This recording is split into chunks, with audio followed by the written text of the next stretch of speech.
Collectif, pour moi c'était un des éléments essentiels pour rentrer dans le métier de l'enseignement. Le collectif est très important parce qu'on est dans le même bateau tous les jours et ça se passe bien, ça se passe très bien.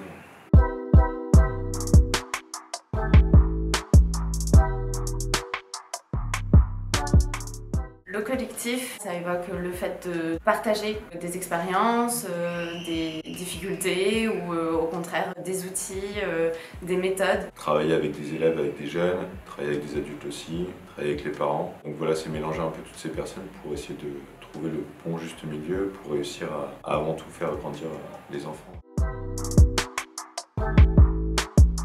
Vivre cette expérience avec des personnes qui partagent les mêmes envies, se sentir porté en fait par les mêmes valeurs et pouvoir échanger sur nos pratiques et nos expériences.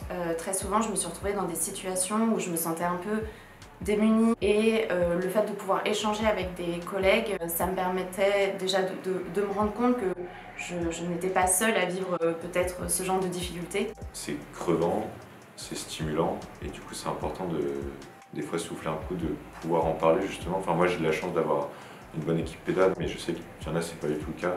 Du coup ils ont besoin de se référer à un socle solide et c'est là où justement le choix d'école va pouvoir nous aider. Le fait d'avoir la possibilité de pouvoir rendre visite aussi à mes collègues enseignants dans leur établissement. C'est quand même une expérience très différente quand on débute dans le métier avec des personnes avec qui on a suivi une formation intensive pendant un mois, qu'on a pu tisser des liens aussi très forts. Toutes les semaines on peut se voir, enfin, c'est l'avantage aussi du mercredi où on ne travaille pas, c'est qu'on peut se prendre un temps aussi pour échanger. Quand on souffle vraiment, on se prend pas la tête, on change d'air.